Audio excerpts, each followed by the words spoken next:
বিষয় গ্রীষ্মকালীন শিশুর খাদ্য ব্যবস্থাপনা। গরমে শিশুদের কি ধরনের স্বাস্থ্য ঝুঁকি হতে পারে? তীব্র গরমে বা গ্রীষ্মকালীন সময়ে শিশুর যেহেতু গ্রোথ হরমোন অনেক বেশি অ্যাক্টিভ থাকে, তাই শিশুর দেখা যায় ঘাম হলেই শরীর থেকে লবণ পানি বের হয়ে যায়, এবং লবণ পানি বের হয়ে যাওয়া মানে ইলেকট্রোলাইট ইমব্যালেন্স হওয়া বা শিশুর ডিহাইড্রেশনের একটা ঝুঁকি থাকে। তো শিশু যখন শরীরে পানি শূন্যতা অভাব হয়, তখন দেখা যায় শিশু অনেক বেশি ক্লান্ত হয় বা অনেক বেশি ঝিমিয়ে পড়ে। তাই অবশ্যই শিশুর যেন এই গরমে সুস্থ থাকে এবং সুস্থ থাকার পাশাপাশি সতেজ থাকে, সেদিকে অবশ্যই খেয়াল রাখতে হবে। এবং বিভিন্ন ধরনের ঝুঁকি হয় এই সময়টাতে, দেখা যায় ক্ষুধামন্দা বা হিট স্ট্রোক, পানি শূন্যতা বা ডিহাইড্রেশন, বমি বমি ভাব, ডায়রিয়া হওয়া বা বিভিন্ন ভাইরাসজনিত রোগ, এই ধরনের রোগগুলো যেন শিশু কাটিয়ে উঠতে পারে। তাই এই সময়টাতে আসলে খাদ্য ব্যবস্থাপনা খুব গুরুত্বপূর্ণ। তীব্র গরমে শিশুর খাদ্য ব্যবস্থাপনা কেন পরিবর্তন করতে হয়? তীব্র গরমে আসলে শিশুর শরীরে যেহেতু ইলেকট্রোলাইট ইমব্যালেন্স হয় বা ইলেকট্রোলাইট শরীর থেকে বের হয়ে যায়, তাই এই জন্য অবশ্যই শিশুকে বিশুদ্ধ পানি নিশ্চিত করতে হবে। সেই সাথে বিভিন্ন ফলের রস বা ফলের জুস, যা শিশুর শরীরে যে ইলেকট্রোলাইটটা ব্যালেন্স করতে পারে, সেটা অবশ্যই খেয়াল রাখতে হবে। শিশুর জন্য এই ধরনের সমস্যাগুলো কাটিয়ে উঠতে পারে, এজন্য অবশ্যই পুষ্টিকর খাবারটা নিশ্চিত করতে হবে। এছাড়া পুষ্টিকর খাবারের মাধ্যমে শিশুর যে ক্ষুধামন্দা বা ভিটামিন মিনারেলস বা যে শারীরিক যদি কোনো ধরনের কোনো সমস্যা থেকে থাকে, সেটাও শিশু দেখা যায় কাটিয়ে উঠে পুষ্টিকর খাবারটা নিশ্চিত করতে পারলে। আর এছাড়াও দেখা যায় যখন শিশুর ঠোঁট শুকিয়ে যাচ্ছে বা ঝিমিয়ে পড়ছে শিশু, তখন বুঝতে হবে এটি পানি শূন্যতার লক্ষণ। তাই অবশ্যই বিশুদ্ধ পানির সাথে যে কোনো ফলের রস দিলেই দেখা যাচ্ছে শিশুর এই অবস্থা কাটিয়ে উঠছে। এ সময় কোন কোন খাবার শিশুদের জন্য উপযোগী?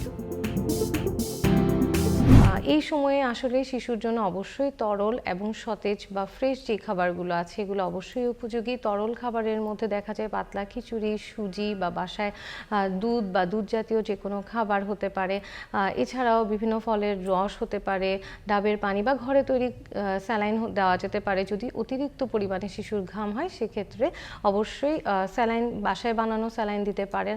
এছাড়াও যে সকল শিশুর বয়স 6 মাসের কম, তাদেরকে অবশ্যই ঘন ঘন বুকের দুধ দিতে হবে। ক্ষুধামন্দা হলে শিশুর জন্য কি করণীয়?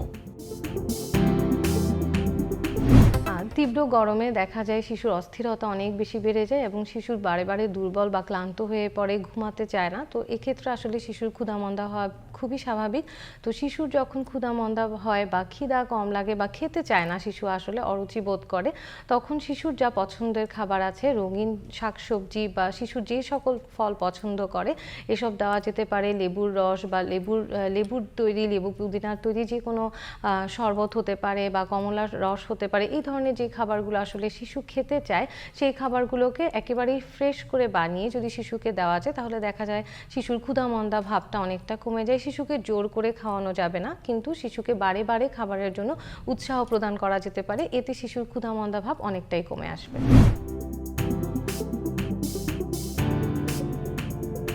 এ সময় কি খাবার এড়িয়ে চলতে হয়?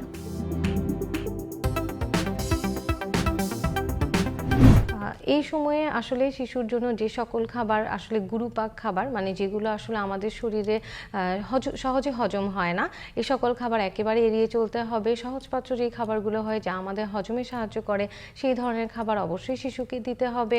বাইরের যে কোল্ড ড্রিঙ্কসগুলো বাচ্চারা অনেক বেশি খেতে চায় বা পছন্দ করে, এগুলো এই সময়ে একদমই বর্জন করতে হবে। সেই সাথে ভাজা পোড়া বা তেলের যে খাবারগুলো হয়, অবশ্যই এগুলো একেবারে বন্ধ রাখতে হবে। এই সময়ে শিশুকে যে কোনো বাসার তৈরি যে কোনো সতেজ খাবার বা ফ্রেশ খাবারগুলো যদি আমরা শিশুকে দিতে পারি, তাহলে অবশ্যই শিশুর জন্য এটি অনেক বেশি গুরুত্বপূর্ণ এবং শারীরিক যে ঘাটতিটা হয়, সেটা অনেকটা নিরাময় করতে সক্ষম হবে।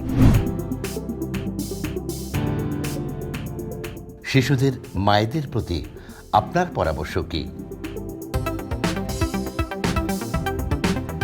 মায়েদের প্রতি বিশেষভাবে পরামর্শ থাকবে যে মায়েরা যে সকল শিশু আসলে নিজ থেকেই পানি পান করতে পারে না বা তাদের এখনো বয়স অনেক ছোট, সে সকল শিশুকে আসলে প্রতি ঘন্টায় পানি পান করানোর জন্য উৎসাহ করতে হবে বা পানি পান করাতে হবে। যে সকল শিশু আসলে কিছুটা বড় হয়েছে, 4-5 বছর বা 6 বছর হয়েছে, তো তাদেরকে অবশ্যই মাকে বলতে হবে বা মাকে জানাতে হবে যে যেন পর্যাপ্ত পরিমাণে পানি পান করে। এছাড়াও বিশুদ্ধ পানির অবশ্যই খাওয়াতে হবে। সে সাথে যে সকল বাচ্চা আসলে খুব বেশি দুর্বল হয়ে যায় তাদের জন্য বিশেষভাবে নজর দিতে হবে যেন গরমে আসলে শিশুর যে ক্ষুধা মন্দার ব্যাপারটা, এটা একেবারে ভীষণ কমন এবং সাধারণ একটা সমস্যা। এই সমস্যায় মা উৎকণ্ঠিত হলে চলবে না। অবশ্যই শিশুর প্রতি নজর দিয়ে শিশুর যা পছন্দ সেই ধরনের খাবার একটু আকর্ষণীয় করে দিলেই কিন্তু শিশুর দেখা যায় এই সময়টাতে যে পানি শূন্যতা হয় বা শিশুর যে ক্লান্তি ভাব হয়, এই সময়টাতে আসলে শিশু কাটিয়ে উঠতে পারবে।